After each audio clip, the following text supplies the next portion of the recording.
Uma saudação a todos que estão nos ouvindo, nos assistindo, recebendo essas gravações. Nós somos o Ministério Reconciliados com Cristo e estamos esperando todos vocês de braços abertos para ouvir uma palavra que transforma vidas, uma palavra efetiva na vida do crente, uma palavra que cura, que liberta, que prospera, que edifica.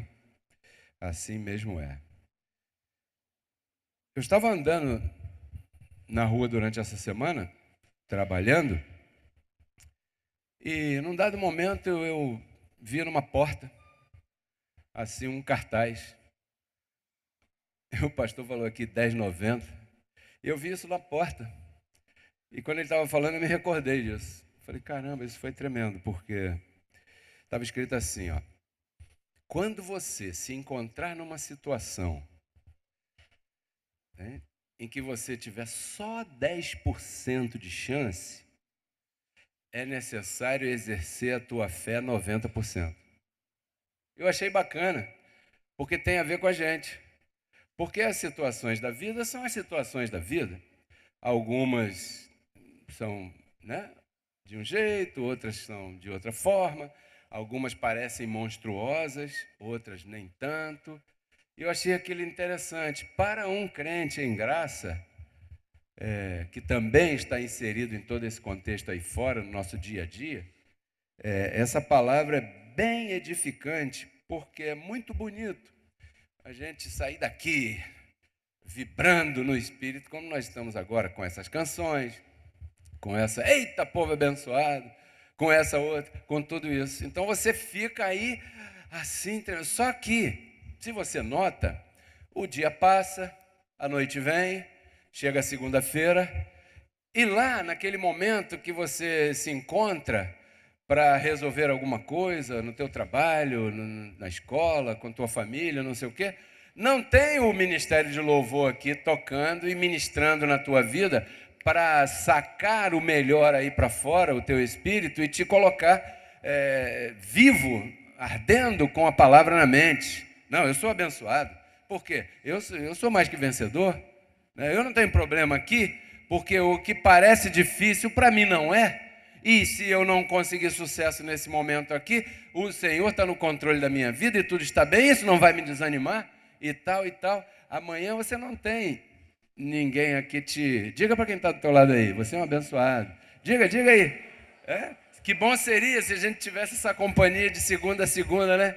Porque a gente ia se estimular todo momento e jamais ia haver desânimo, jamais ia haver dificuldades na nossa vida que aparente, que nos atrapalhasse e tal. Então eu gostei daquela frase, quando você só tiver 10%, não era 10%, era 1%. Quando você tiver só 1% de chance, é necessário você exercer a tua fé, os outros 99%. Quantos recebem essa palavra? Então exerça a tua fé, exerça. E a tua fé é no que está o quê? Escrito. Nossa fé não está naquilo que não está escrito. Nossa fé tem que estar naquilo que está escrito. O mesmo espírito de fé, né, tendo, pois, o mesmo espírito, com E minúsculo, né, de fé no que está escrito. Cri. Por isso falei. Então não é falar qualquer coisa, não, é falar em base a essa linha. Então nós entendemos e vemos isso claramente, que o Senhor nos deixou uma linha, nos deu uma linha para que a gente possa pautar nosso falar, nosso agir, nosso caminhar. Então, nessa caminhada nesses dias, esse tema, o crente e suas finanças, que nós ministramos há 2 semanas atrás, direto, parte 1, parte 2, e hoje é a parte 3. Diga comigo, o crente e suas finanças. Esse é um tema de salvação diária.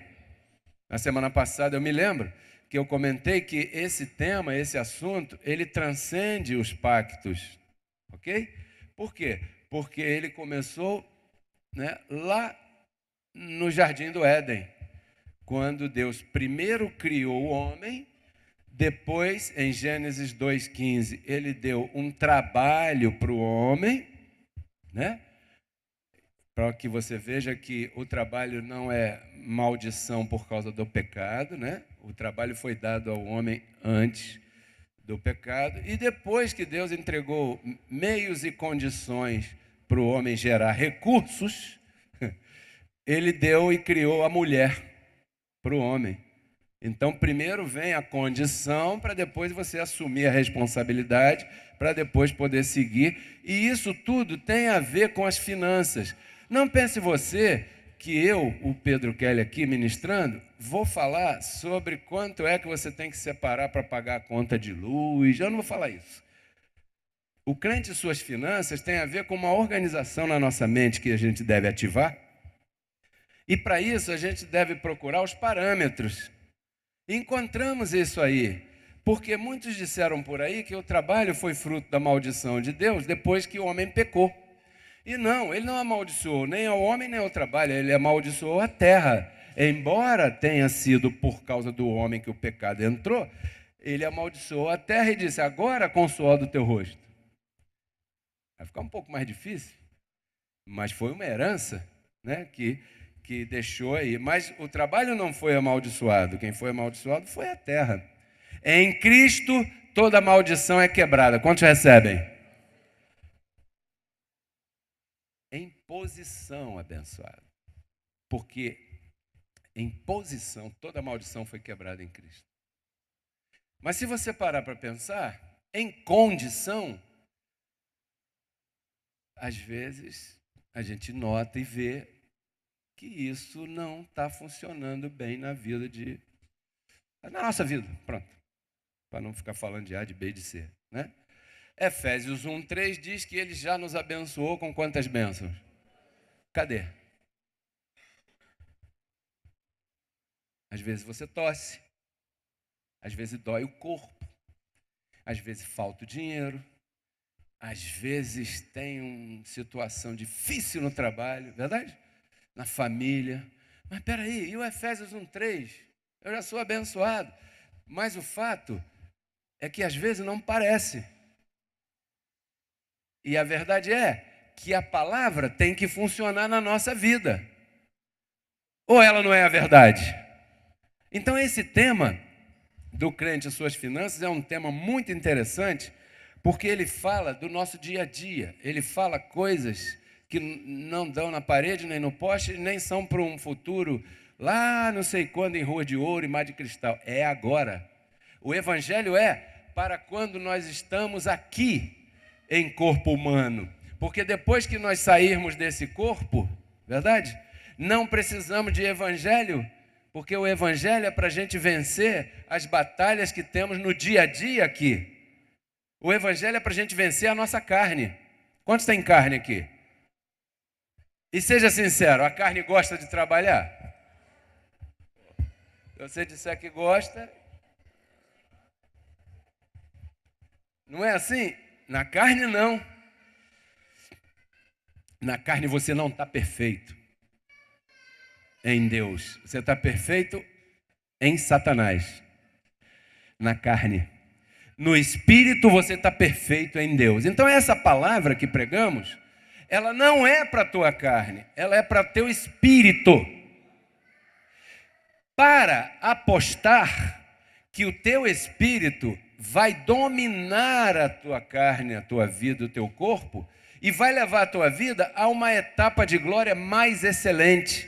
Isso é tudo aqui que nós queremos. Nós não estamos aqui para ficar discursando utopia. Nós estamos aqui para fazer uma palestra que vai motivar você a viver uma vida de vitória, porque afinal está escrito: reinarão em vida aqueles que receberem a graça. Quantos estão reinando em vida? Diga para quem está do teu lado aí: eu declaro que você está reinando em vida.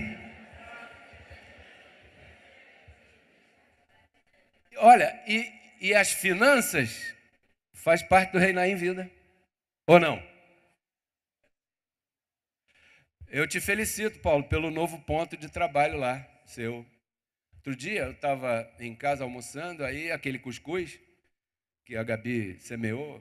Gabi, pô, show. Depois do almoço, com bastante leite condensado, que eu gosto. Eu sei que tem que ter cuidado, mas eu fui lá, caí no leite condensado, minha esposa pôs ali, e eu comendo aquele cuscuz, me deu um amor contigo. E eu tirei uma foto na hora do prato assim na mesa. Alguns viram, né? A Cléia viu, eu botei lá no grupo do Zap. Quando eu estou comendo esse cuscuz aqui, eu sinto o amor que o Paulo tem pelo trabalho que ele faz. E olha aí, um aplauso ao Paulo por esse trabalho lá.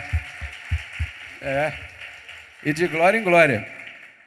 Porque daí é que o Senhor proveu tuas finanças. É daí. Então você deve se dedicar ao máximo, porque isso aí vai acontecer um milagre. Isso aí vai acontecer um milagre. A dona Fátima que cozinha, um abraço nela lá. Daí vai acontecer um milagre. O trabalho de vocês, o trabalho dos abençoados, das abençoadas, deve ser honrado, porque o trabalho é uma das manifestações maiores das bênçãos de Deus na nossa vida, que Ele já deu. Então, não desprezemos o nosso trabalho. Amanhã é segunda-feira.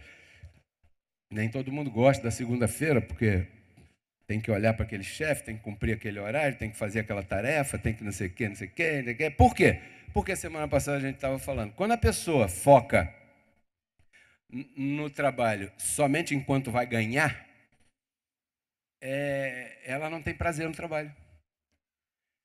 E se ela inverter isso, começar a desenvolver o seu trabalho com prazer, com gozo e com alegria, ela vai ver que aquilo que estava suposto a ganhar vai aumentando. Não duvide, vão chegando as promoções, vão chegando as ideias, vão chegando talvez até um outro trabalho mais excelente. Por quê? Porque o anjo está vendo que você está lidando bem com aquilo que você tem. Então, o que você tem hoje, se você tem uma caixinha assim e vende bombom, bala e doce ali no sinal, isso não parece muito diante de um empresário que é dono de uma agência de automóveis, por exemplo. Mas se você trata isso com a palavra, você vai tratar com orgulho. Você vai sair vendendo teu bombom no sinal com a maior alegria, com o maior gozo. Você vai vender mais bombom, vai beneficiar todo mundo, vai alegrar todo mundo, vai ficar famoso. Porque é uma pessoa diferente. Amanhã, segunda-feira, está todo mundo lá chateado, ainda mais se o time de futebol perder, né? Não fala comigo não, hein? Hoje não, de quê? E você chega lá cantando, eita, povo abençoado, ei, abençoado, melhor dia, ó, vai ser a melhor semana essa, hein? O quê? O pagamento já acabou, nem saiu, já acabou. Não é assim que as pessoas falam? Eu vou falar uma coisa aqui, não me leve a mal, um colega no banco que eu trabalhei antigamente, ele falava assim, ô Carneiro, ele me chamava Carneiro, pô, sabe que o pagamento é igualzinho à menstruação. Por quê? Porque demora 30 dias para chegar e não dura nem 5 dias, já acabou. Aí eu olhei, cara, para de falar isso. Ó. Mas por quê? Porque está desorganizado. Então, a pessoa, quando está desorganizada financeiramente, ela olha o trabalho enquanto vai ganhar. Aí aquilo não está dando, porque ela ganha 1.000 e gasta 3. Aí ela, em vez de ajustar o que ela gasta, ela vai querer ajustar o que ela ganha. Aí, quando ela vai ajustar o que ela ganha, ela entra numa ciranda, que é uma bola correndo atrás de você. Se correr, o bicho pega. E você vê que o bicho... Não tem jeito. Essa é a boa notícia. 1 mais 1 é 2. Você tem que parar, frear. Espera aí, o que está errado aqui? E você vai ver porque o Senhor vai te mostrar. Então diga, o meu trabalho é uma bênção. Filipenses capítulo 2, verso 12. Se você trouxe tua Bíblia, abra aí. Se você não trouxe... anote, Filipenses 2,12, diz assim, a palavra, Evangelho. Portanto, meus amados, como sempre haveis obedecido, não como em minha presença somente, senão muito mais agora em minha ausência, dizia o apóstolo Paulo, ocupai-vos em vossa salvação, com temor e tremor. Quando nós lemos esse verso, nós, que estamos em graça, que entendemos a palavra, nós sabemos de que aspecto da salvação ele está falando. Alguém pode dizer qual é o aspecto? O segundo aspecto da salvação diária. Verdade, Angélica? Isso aí. Não está falando da salvação espiritual, porque dela você não pode aumentar, nem diminuir, nem nada. Isso aí, ou você é. Né? Então aqui está falando da salvação do dia a dia. Ocupai-vos nela. Quando você se ocupa na tua salvação, você lembra daquele versículo que Paulo falou. Agora, glorificai a Deus no espírito e no corpo, os quais pertencem a Deus. Não era dele. Isso aqui, depois da cruz, aí é dele. Porque lá na cruz ele pagou um preço. Ele pagou um preço pelo quê? Para comprar o terreno por causa do tesouro que está onde? Dentro. Mateus 13, 44. Porque em espírito você já era filho. Você foi adotado. Adotado não é legítimo. Você foi adotado na carne. Quando ele pagou um preço na cruz. Então agora você é duas vezes dele. Teu espírito já era dele, sempre foi dele, não vai deixar de ser dele. E teu corpo não é teu. Diga para quem está do teu lado aí, o meu corpo e o teu corpo não são nossos. Tem um dono. A Bíblia diz que o homem estava andando na rua lá e viu um terreno, e lá dentro tinha um tesouro maravilhoso.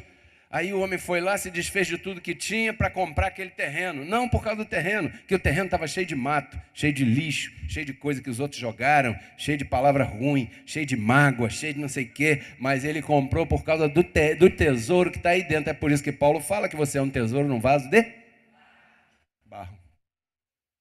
Caramba! Então eu vou me ocupar na minha salvação diária, porque agora o meu corpinho não é meu. Não me conhece segundo a carne, hein? Não, eu não estou te conhecendo segundo a carne. Eu só estou dizendo que se você beber água demais, vai te dar incontinência urinária. Eu não estou me metendo na tua vida, não é isso. Eu estou dizendo que se você não cuidar do teu trabalho, você não vai organizar tuas finanças. Ok? Provérbios capítulo o quê? Espera aí. 10, verso 4.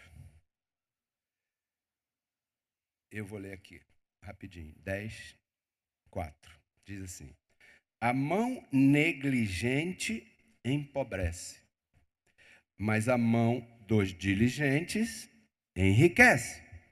Quando fala mão, está falando de vida, atitudes, decisões, né? Decisões, comportamento, procedimento. Um diligente, o cara é diligente, abençoado é diligente, sabe quanto ganha, passa ali em frente daquela loja, vê aquele sapato. Para os que gostam de sapato, para as mulheres, para os homens, o homem também gosta de sapato, né? Todo mundo, olha aquele sapato, aí começa a coçar a mão. E se tiver cartão, tem um lastro lá sobrando de R$500. Eu acho que dá para eu pagar. Aí vai lá e cartão. E, pô, comprou. Bacana, comprou, bacana. Deve comprar, isso mesmo. Só que ali na outra esquina vai ter outro negócio que vai te chamar a atenção. Porque o comércio é o comércio. Uma hora é o carnaval, depois é a Páscoa, depois é o namorado, depois é o aniversário, depois é não sei o quê. E sempre tem uma data. Porque isso é o mundo, é assim que o mundo gira. Você que deve fazer a diferença. Aí chega lá, eu acho que dá para eu comprar. Daqui a pouco, se você não é diligente nas contas que você faz, você vai estar com o vermelho maior do que o azul. Quando você está com o vermelho maior do que o azul, não adianta. Você vai ter que ter um momento que você vai ter que frear e fazer conta. Porque senão... Olha, é 5 minutos para você se endividar. Mas para você sair de uma dívida, às vezes demora 24 meses. É ruim, não é ruim?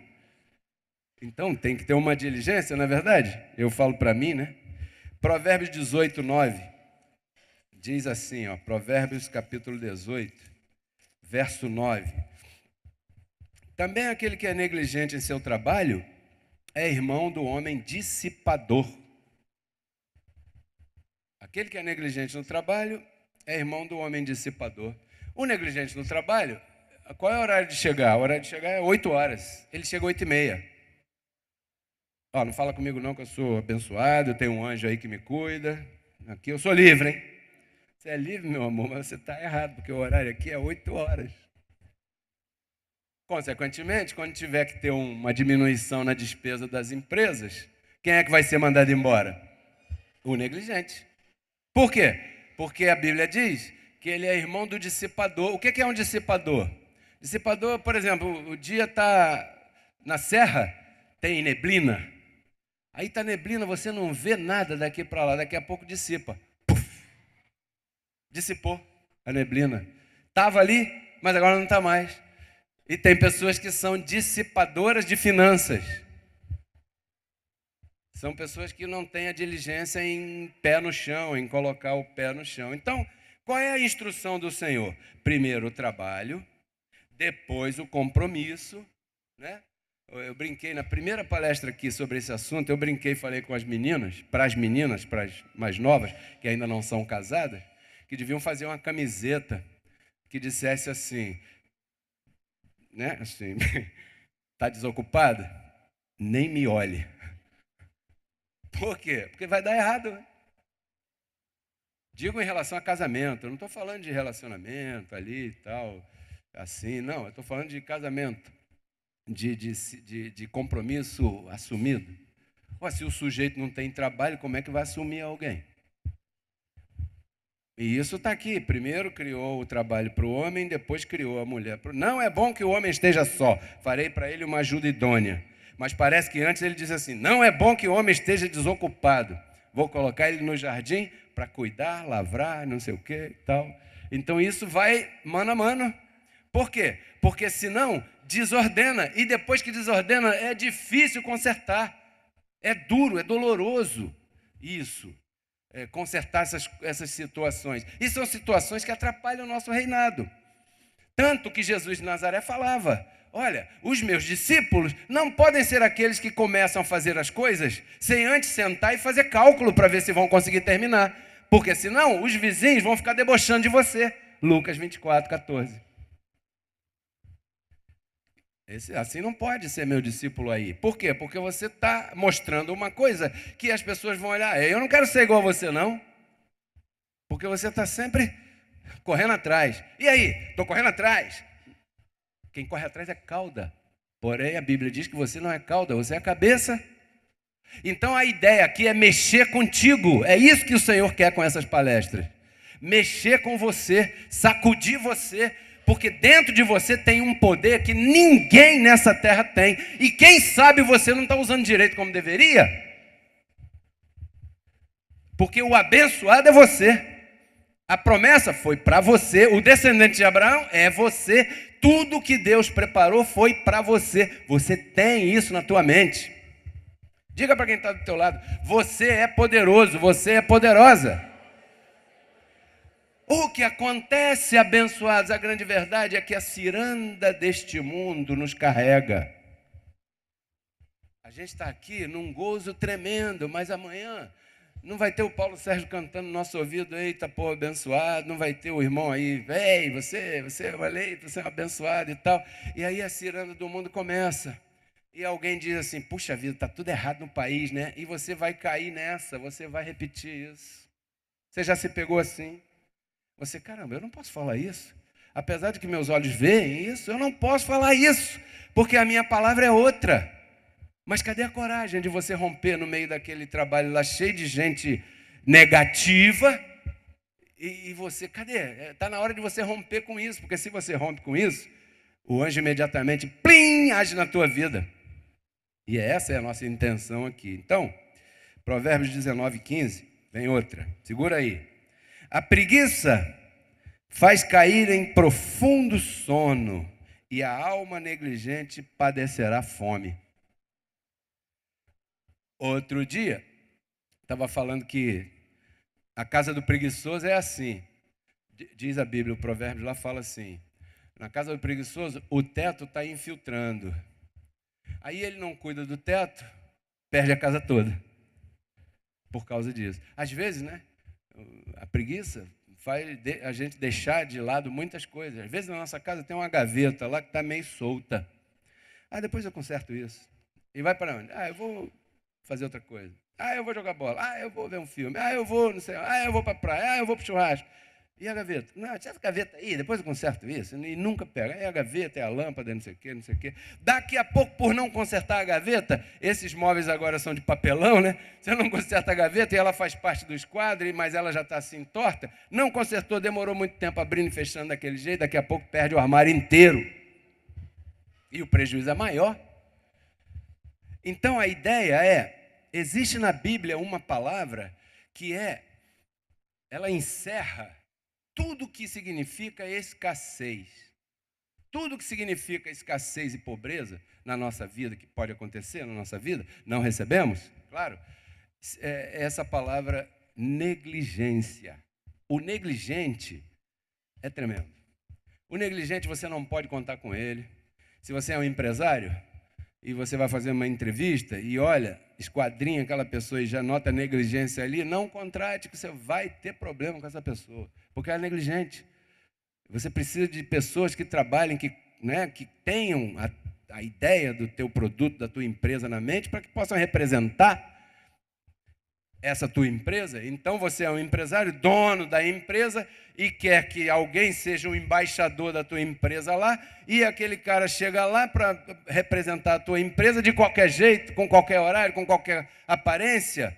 Não, nós somos embaixadores do reino. Diga aí para quem está do teu lado, você é um representante do reino. Que tremendo. Então a preguiça faz cair profundo sono. Segundo aos Tessalonicenses, para não ficar só nos provérbios, né? Segundo aos Tessalonicenses 3,10, senão vão dizer, o bispo está lendo só Velho Testamento. E esquecem que Paulo falou que o que foi escrito no Velho Pacto é para nossa educação, né? Segundo aos Tessalonicenses 3,10 fala assim, ó. Posso falar? Você vai anotar? 3,10. Segundo aos Tessalonicenses 3,10. Porque também quando nós estávamos convosco, diz Paulo a essa igreja, vos ordenamos isto, 2 pontos. Se alguém não quer trabalhar, vírgula, também não coma. Então, o apóstolo Paulo prezava o trabalho, até porque ele trabalhava em determinado momento. Ele trabalhava. E essa palavra aqui é uma palavra que, peraí, o que Paulo está dizendo aqui? Eu vou ler o contexto para você do verso 6 em diante, segunda aos Tessalonicenses, capítulo 3, do verso 6 em diante, diz assim, porém, vos ordenamos, irmãos, no nome do Senhor Jesus Cristo, que vos aparteis de todo irmão que ande desordenadamente e não segundo o ensino que recebeste de nós. Hello. Porque vós mesmos sabeis de que maneira deveis imitar-nos, pois nós não andamos desordenadamente entre vós, nem comemos à toa o pão de ninguém, senão que nós trabalhamos com afã e fadiga dia e noite, para não ser pesados a nenhum de vós. Olha que tremendo. Porque não tivéssemos direito. O apóstolo Paulo diz, sim, eu teria direito, eu tenho esse direito, mas não que não tivéssemos esse direito, senão por dar-lhes nós mesmos um exemplo para que nos imitasseis. Porque também quando estávamos convosco vos ordenamos isto, se alguém não quer trabalhar, também não coma, porque ouvimos que alguns dentre vós andam desordenadamente, não trabalhando em nada, senão se metendo naquilo que é alheio. Aos tais mandamos e exortamos por nosso Senhor Jesus Cristo, que trabalhando sossegadamente, comam o seu próprio pão. Quantos recebem isso? Aqui a gente quer cortar, dizer que, olha, o trabalho é valoroso. A tua manifestação de prosperidade vai chegar pela tua própria atitude. Não espere de mim que a tua prosperidade passe primeiro por mim para chegar até você. Não, senhor. Procure você agir assim como a instrução que está sendo dada. Por que digo isso? Porque no ministério anterior cometemos o erro, porque é muito bom, o ministério é lindo. Esse ministério, quantos gostam desse ministério? Aqui. lindo. E aí as pessoas às vezes se chegam a nós. E às vezes deixam de fazer os seus trabalhos porque estão fazendo, ajudando aqui, colaborando aqui. E isso está errado. Primeiro o teu trabalho. A ordem de Deus é o Senhor, a tua família e depois o ministério. Paulo Sérgio, jamais deixe de fazer o seu trabalho para vir aqui. Se você tem trabalho, você deve trabalhar primeiro. Porque desse trabalho depende a tua família. Porque o que acontecia? As pessoas se aproximavam. Não, eu quero colaborar.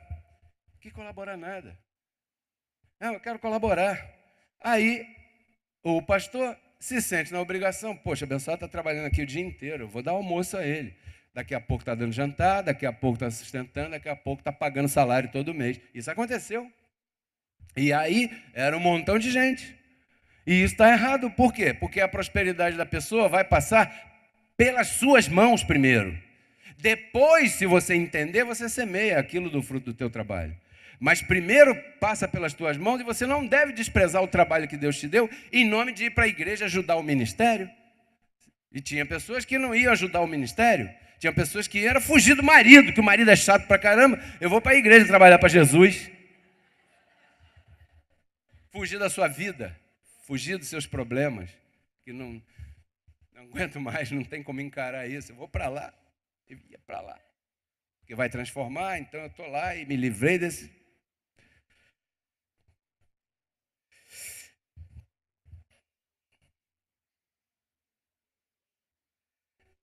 Até porque se alguém tem que ser sustentado pelo ministério, primeiro é o apóstolo. Assim dizia Paulo. Não que eu não tivesse direito, senão que eu quis dar um exemplo. Para quê? Para que não se aproxime de mim o Timóteo, o Tito, o Apolo, o outro, não sei o quê, e aí eu tenho que dar salário para eles. Não é assim que funciona. Porque então o ministério já começa fora da instrução que deve ter corretamente. Então a negligência é, abençoados, meus queridos irmãos, o caminho mais curto para empobrecer. Quinta-feira eu estava falando esse tema.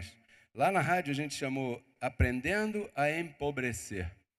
É claro que eu não estou ensinando ninguém a empobrecer, mas quando a gente mostra que a Bíblia ensina qual é o caminho para o empobrecimento, a gente está mostrando o outro lado. E é esse outro lado que a gente quer ativar na vida do crente, para que se manifeste aquilo que está prometido para nós, porque está prometido. Quantos recebem essa promessa? Nós desfrutamos, porque embora às vezes não pareça, com a nossa confissão nós transformamos o meio ambiente. É verdade? Então a negligência é o caminho mais curto para isso. 3 formas de negligência. Aqui nós vamos ensinar um atalho para a pobreza. Primeiro, negligência com Deus. Não congrega, aí não congrega, deixa de ouvir, aí deixa de ouvir, deixa de participar, deixa de ouvir e participar, vai perdendo aquele ânimo. É assim ou não é assim? Quantos já passaram por isso aqui? Claro, você não congrega, então você fica aquela brasa, aquela famosa história da brasa longe da fogueira, que é a maior verdade que tem. Você faz churrasco na tua casa, às vezes? Eu faço. Você vai? Pega lá o carvão, pega uma brasa daquela e bota aqui. Ela vai esfriar, não presta para nada. Ela foi criada para fazer churrasco. Mas se ela estiver longe das outras, ela não faz churrasco sozinha.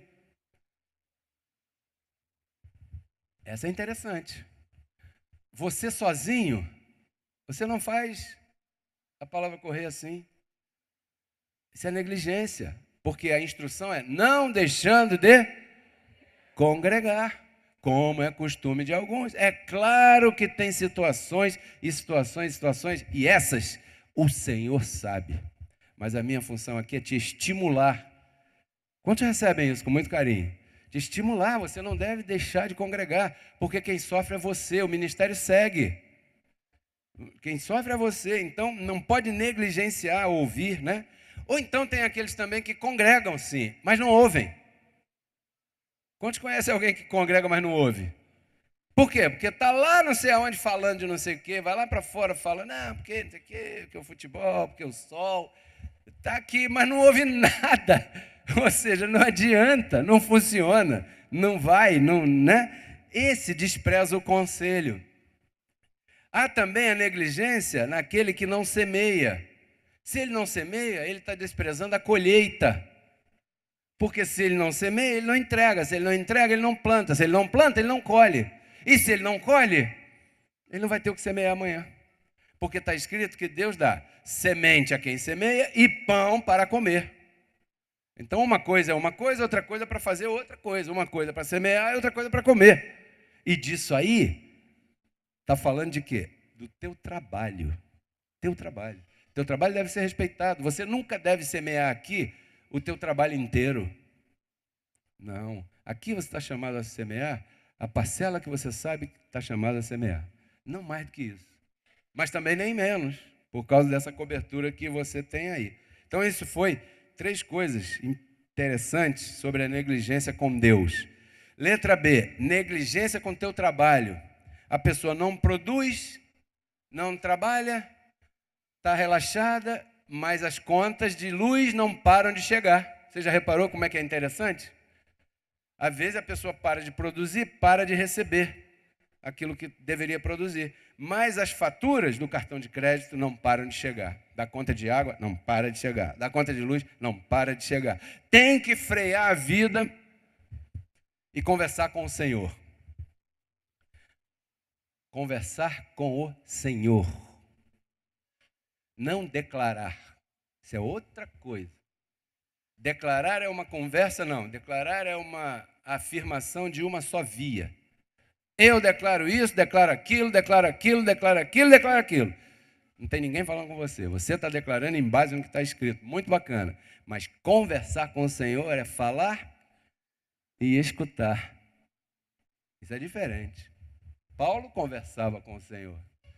Sabe o que ele falava com o Senhor? Senhor, puxa, me ajuda que os olhos do entendimento deles sejam iluminados para que eles possam conhecer a grandeza do Evangelho. Efésios capítulo 1. E depois lê, em todas as cartas de Paulo ele diz, eu oro ao Senhor por isso, por aquilo, para que no abrir da nossa boca a palavra corra sem impedimento, porque a fé não é de todos. Converse, abençoado. Converse, você já tem a palavra, você já sabe o que vai falar, você não vai conversar com o Senhor, Senhor, me abençoa? Não. Senhor, me completa, enche meu espírito, Senhor. Você vai falar isso para o Senhor? Ele vai dizer, caramba, tanto tempo crescendo em graça e não adiantou nada. Converse com o Senhor. Senhor, muito obrigado pela minha família. Puxa, eu quero te agradecer. Sou tão feliz, Senhor, sou tão agradecido por isso. Muito obrigado pelos meus filhos. Meus filhos não pegam nem gripe. Muito obrigado, Senhor, que eles estão protegidos. Esses anjos enviados são poderosos. Senhor, muito obrigado. Olha, Senhor, eu já te agradeço por essa semana de trabalho que eu vou ter, porque essa semana vai ser maravilhosa, Senhor. Te agradeço por essa confiança e tal. Conversa, abençoado. Sentado, deitado, de olho fechado, de olho aberto, como você quiser. Não tenha medo de falar com o Senhor. A Ele toda a glória, a Ele todo o louvor.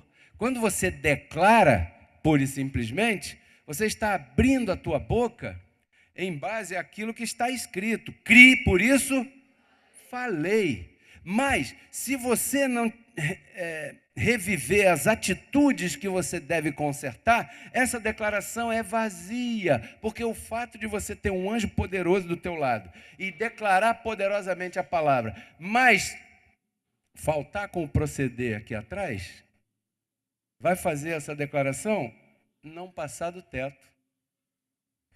É como se você fosse exigir a energia elétrica sem cumprir com a Light. Você pode se espernear lá que o homem da Light não vai ligar a tua luz. Por quê? Você tem que cumprir lá primeiro. Imagina com o Senhor. Tem um procedimento com o Senhor que eu recebo, que nós respeitamos. Você recebe? Pouco a pouco, o Senhor está nos mostrando. Olha, falhamos aqui, falhamos ali, demos glória equivocada. E, a prova disso é que não deu certo. Então, nós estamos sempre consertando, procurando o melhor, honestamente. Não é fácil para mim dizer determinadas coisas aqui, porque em muitas delas eu mesmo me encontro falhando.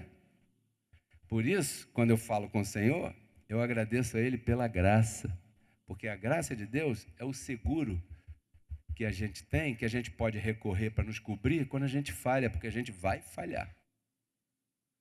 A gente vai cometer erros. A gente vai cometer coisas que a gente mesmo vai se envergonhar depois. Então, é aí que entra a graça. Ah, Senhor, obrigado pela tua graça, porque tu é o primeiro que não me conhece segundo a carne. E aí a tua vida começa a entrar num parâmetro. E a última, negligência com a família. Quantas vezes a gente cometeu isso? Negligência com a família? Sim, tem família, mas age como se não tivesse. Você quer ver uma coisa aqui? 1 Timóteo capítulo 5, verso 8. Ah, papai. 1 Timóteo 5, 8. Anote isso aí. Isso é importante você saber, ó.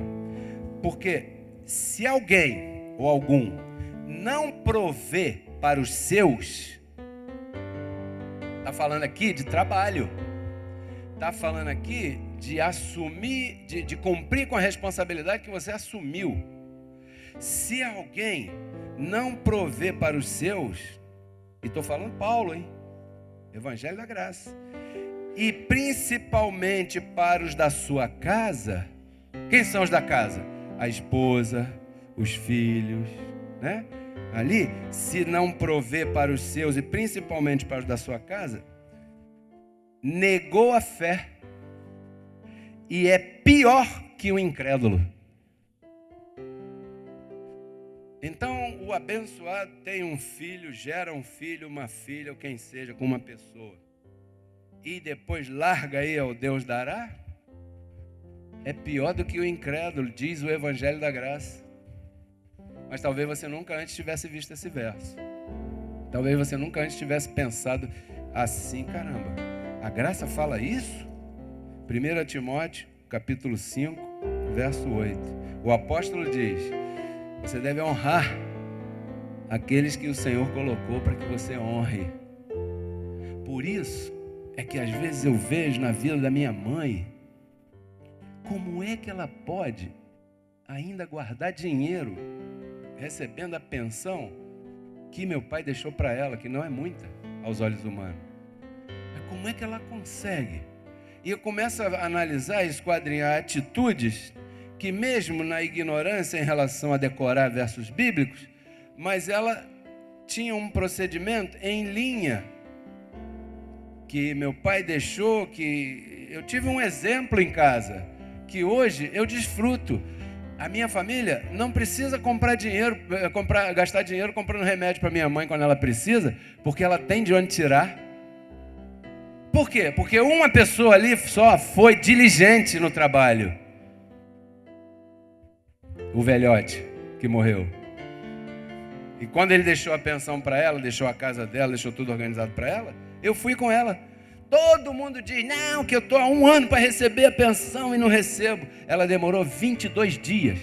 Por quê? Porque ele era diligente, ele tinha uma pastinha com cópia documental, cópia documental, cópia documental, cópia documental. E ele chamava pastinha do amor.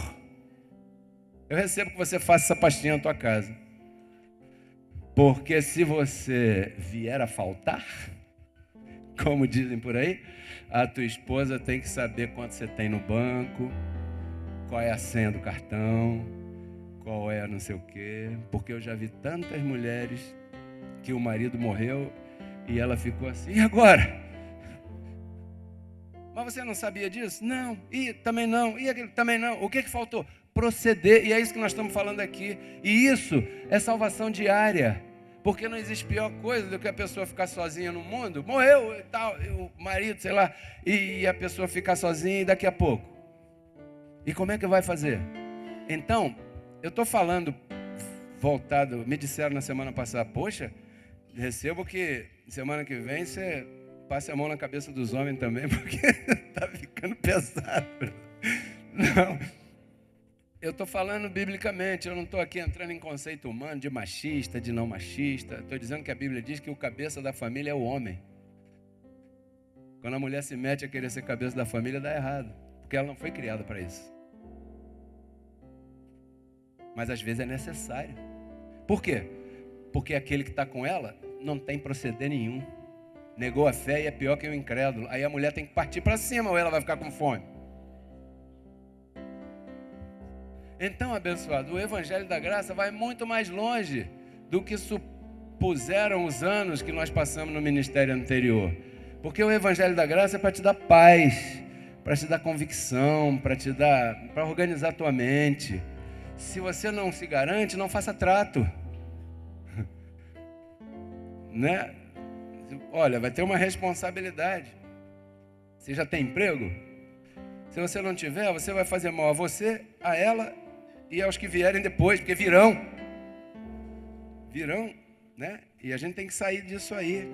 Então esses são os 3 passos mais rápidos para a escassez, para empobrecer. Negligenciar Deus e seu conselho, por exemplo. Negligenciar a sua família, né? E qual é o outro? Negligenciar o teu trabalho. Então, para terminar, eu vou ler novamente aqui o Provérbios 12, 24, e te afirmar o seguinte: o negligente, por mais abençoado que seja, nunca terá sucesso. Nunca. Pode ser abençoado com todas as bênçãos, mas se ele é negligente, não adianta se vestir que não vai para lugar nenhum. Diz assim, Provérbios 12, 24: a mão dos diligentes será senhora. 12, 24, isso. Mas a negligência será tributária. Sabe o que significa isso? O negligente sempre vai estar devendo. Está sempre devendo, porque ele é negligente. Em algum momento, ele não se organizou e ultrapassou a instrução. E lembre-se que teu chamado é por cabeça e não por cauda. Essa é a diferença pela qual às vezes você vê que a graça funciona para uns e para outros não. Você vê 2 pessoas diferentes, congregam no mesmo lugar, ouvem a mesma palavra, a Bíblia é a mesma, o Deus é o mesmo, mas a prosperidade de um é uma e do outro é outra. Tem alguma coisa aí que cada um tem que ver. Os versículos são os mesmos, mas é a atitude que está no coração é que manda.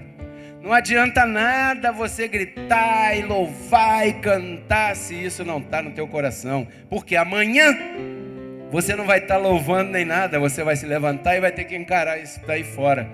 E se isso, nessa palavra, não está no teu coração, não vai sair pela tua boca. Pelo simples fato que a Bíblia diz que aquilo que está em nosso coração sai pela boca. Então essa palavra tem que estar no teu coração primeiro, para depois poder sair pela tua boca. Você recebe? Então até aqui o conselho nessa manhã. Um lindo aplauso ao nosso Deus.